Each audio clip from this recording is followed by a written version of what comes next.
नमस्कार, मैं नेहा तिवारी।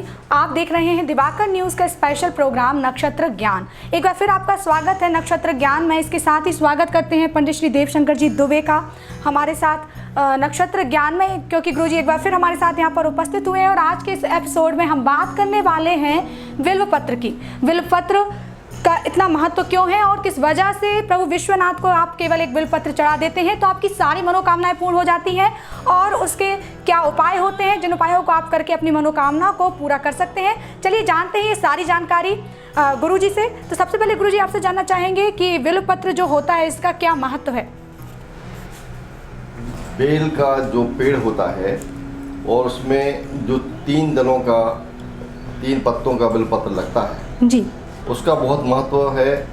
यह भगवान शिव के पूजन के कार्य में आता है जी। और कहा जाता है कि घर के बाहर बेल का पेड़, फिर देखो लक्ष्मी का खेल।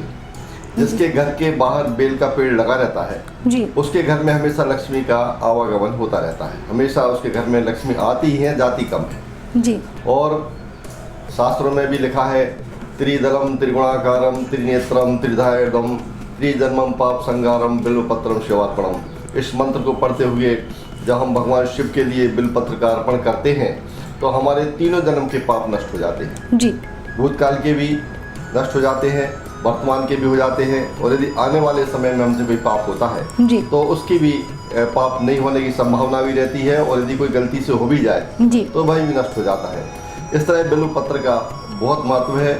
और ऐसा भी माना जाता है कि बिल्व के पेड़ में भगवान भोलेनाथ का वास होता है। इसलिए जो व्यक्ति बिल्व के पेड़ का पूजन करता है, उसको प्रणाम करता है, पूजा अर्चना करता है, शाम के समय 5 से 7 के बीच में वहाँ दीपक रखता है, उसके घर में हमेशा लक्ष्मी का वास होता है। जी, बिल्कुल। तो बेलपत्र के प्रयोग करने से अभी आपने जाना कि जो हमारे 3 जन्म रहते हैं, 3 जन्मों का जो आपका पाप रहता है या जो भी रहता है वो सारे समन हो जाते हैं। तो इसके साथ ही हम जानना चाहेंगे कुछ ऐसे प्रयोग, कुछ ऐसे उपाय जो गुरुजी हमारे दर्शक हैं जो सहजता से कर सकते हैं। देखिए, बिल्व का जो पेड़ है ये पूजन के कार्य में तो आता ही है।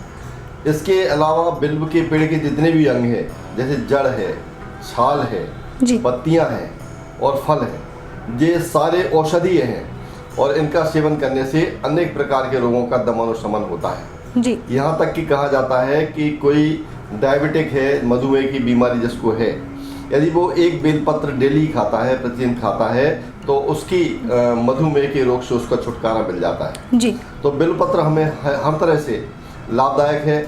हमें भगवान शिव के लिए 3 पत्तियों वाला बेलपत्र चढ़ाना चाहिए। और बेलपत्र 5 और 7 पत्तियों के भी होते हैं। वो भाग्यशाली व्यक्ति ही होते हैं जिनके लिए 5 और 7 पत्तियों के बेलपत्र प्राप्त हो जाते हैं। जी। तो बेलपत्र से ऐसे कौन से लाभ हैं जो हमारे दर्शकों को प्राप्त हो सकते हैं, बेलपत्र का विशेष प्रयोग करके जो लाभ उन्हें मिल सकते हैं? देखिए, बेल पत्र के अनेक लाभ हैं। भगवान भोलेनाथ की पूजा में तो काम में आता ही है जी, जो सबको पता है जी। इसके अलावा जहाँ बेल लगा रहता है उस बेल के नीचे कभी सांप नहीं आते। दूसरा, कोई बेल का पेड़ लगा है और कोई शव यात्रा वहाँ से निकल रही है जी, तो जिसकी व्यक्ति की शव यात्रा उसके नीचे से निकलती है उस व्यक्ति को मोक्ष हो जाता है, उसको यम की यातना सहन नहीं करना पड़ती है जी।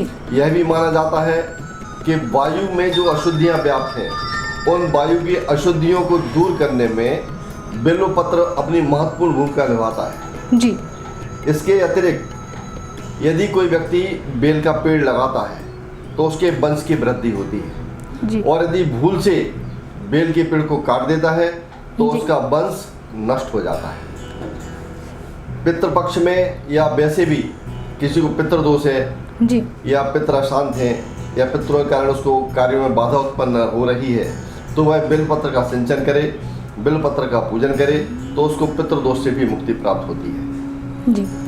तो अभी आपने जाना इस पूरे एपिसोड में कि जो बेलपत्र है उसका इतना महत्व क्यों है और किस लिए वो विशेषकर प्रभु विश्वनाथ की पूजा में आप उसका उपयोग करते हैं, उसके कैसे आप प्रयोग कर सकते हैं, किस तरीके से आप उसका लाभ अर्जन कर सकते हैं। ये पूरी जानकारी देने के लिए गुरुजी आपका बहुत बहुत धन्यवाद।